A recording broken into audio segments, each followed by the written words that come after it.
Baik, assalamualaikum warahmatullahi wabarakatuh.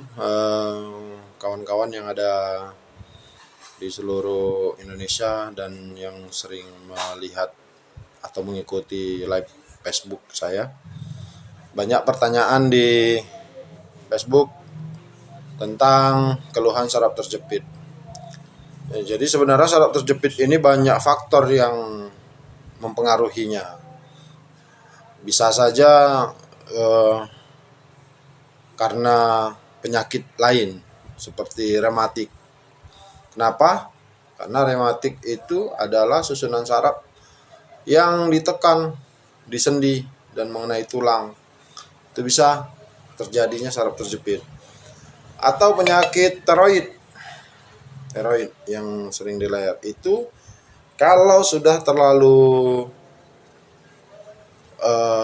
parah, maka asbab dari teroid itu menjadi penyakit saraf terjepit.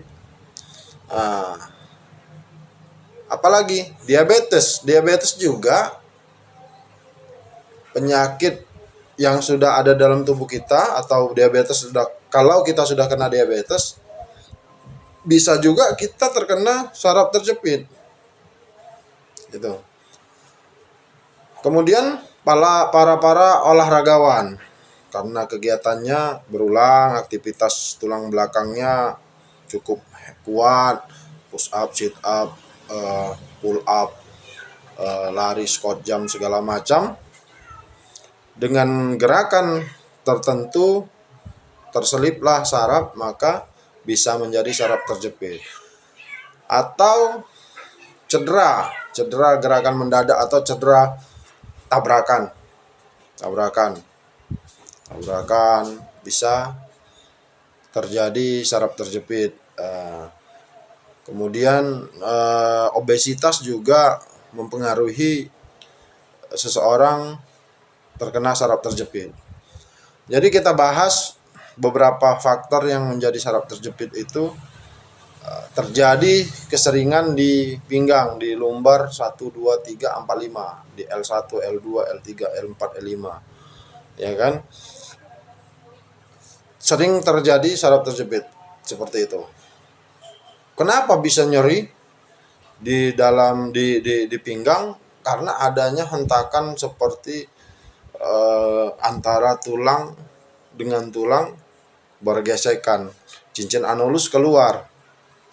Jadi di situ agak sedikit parah. Contoh kasus, kalaulah jatuh, ada gambar yang saya buat, jatuh atau tabrakan. Di sini pecah cincin anulus. Cincin anulus yang bagus itu seperti ini. Cincin anulus yang pecah seperti ini. Ini nyerinya luar biasa. Kalau dibiarkan semakin lama tanpa ada di terapi, maka akan semakin parah. Pengobatannya gimana? Pengobatannya yang pertama adalah terapi dengan pijat.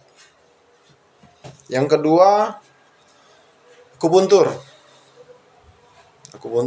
bekam, itu pengobatan dari luar, dan itu dilakukan beberapa kali agar cepat kesembuhannya.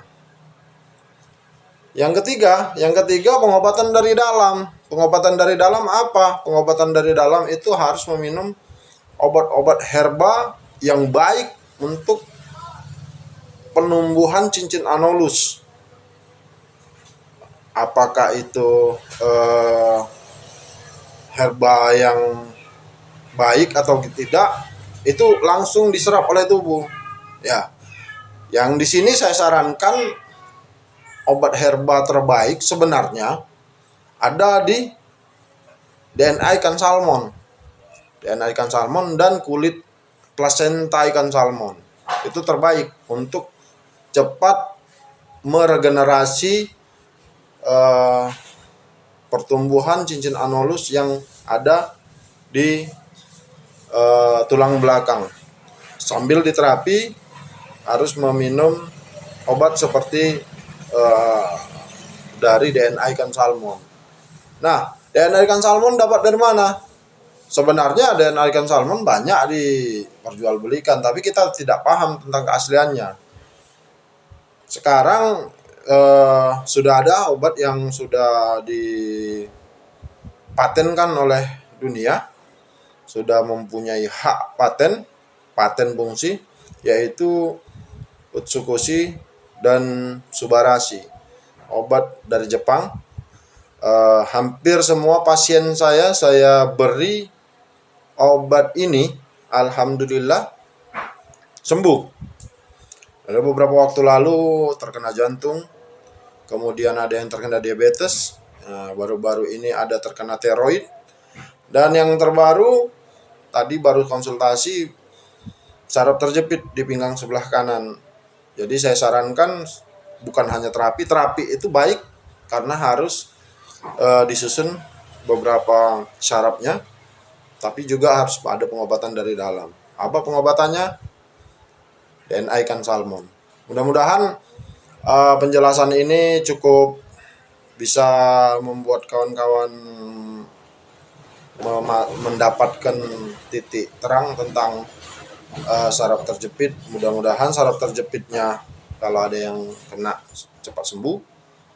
Kalau mau berkonsultasi dengan saya, insya Allah saya layani offline, online, apapun saya layani. Mudah-mudahan kita bisa sinergi tentang apa yang diderita oleh para pasien.